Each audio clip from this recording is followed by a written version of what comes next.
This looks like a paradise to me. I'm loving it here. That's all I can really say. It's a beautiful place. At Cape Cod National Seashore, the National Park Service teamed up with No Barriers Youth to educate students from Minuteman Regional High School about the climate change impacts that are affecting the park and how the park is responding.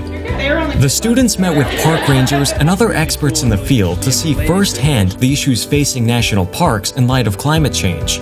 My name is Brian Courtney Jr. I'm from Minuteman Regional High School. Arrived around the Cape, I was overwhelmed with the amount of beauty that I see in this place. It's very green. I was surprised about how green it was. I didn't expect there to be as much marsh as there was, intertwining rivers and large pieces of peat and moss. It's really, really cool. I like the salt marshes. The salt marshes are my favorite thing because they're breeding grounds for all sorts of fish. So you can find monkfish, baby cod in there. You can find all sorts of stuff. My name's Colin Kelly. I'm a junior in the Environmental Science Technology program over at Minuteman High School in Lexington, Mass.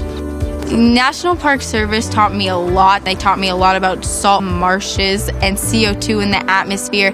I'm Jen Mills from Minuteman High School, and I'm in the Environmental Science program. I like how our teachers took away our phones so that we could just really be in this environment and really just appreciate it. For 2 days, the students would not only learn about the effects of climate change, but learn how to teach climate change to 4th graders from a local elementary school and inspire them to take what they learn and help make a difference. Sustainability is that the economy, social life, and environmental life have to coexist together without detriments to the other. What the National Park Service is trying to do is save the endangered species while at the same time allowing people to enjoy these beautiful national parks around the U.S. So it's a prime example of trying to learn how to be sustainable. This generation is so caught up in technology and just living for right now, but we don't realize and we don't think about the future generations and how they're gonna live. We're using all this non-renewable resources and we just keep using it, but we're not thinking about how we're going to preserve that for the next generation.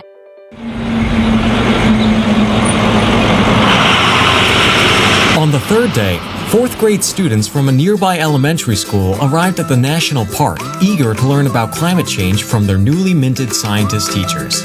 Around 9 o'clock, the 4th graders came, and then we split right into groups, and I was in charge of talking about CO2 in the atmosphere.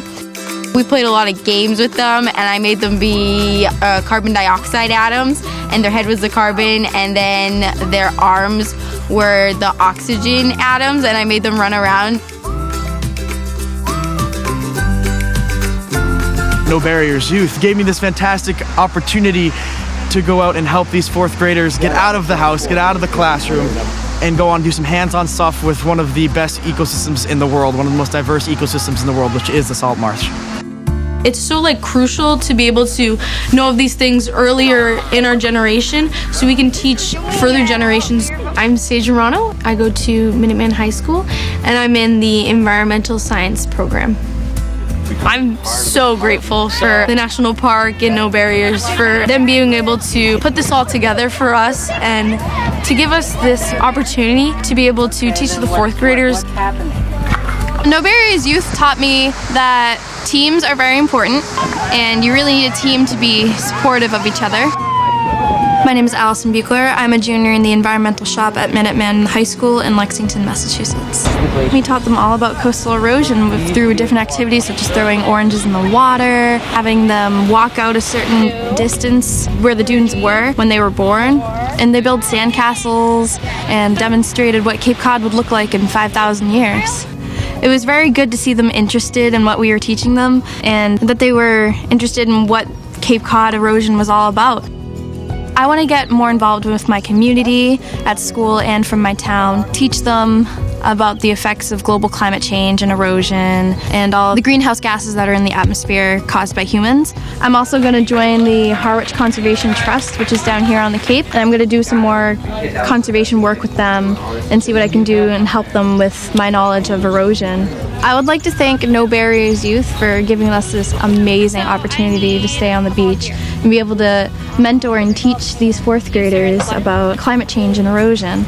It's been a great experience and I'm so thankful that they were able to bring us here.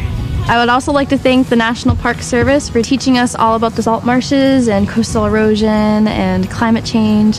It's been a great experience. It's taught me a whole bunch.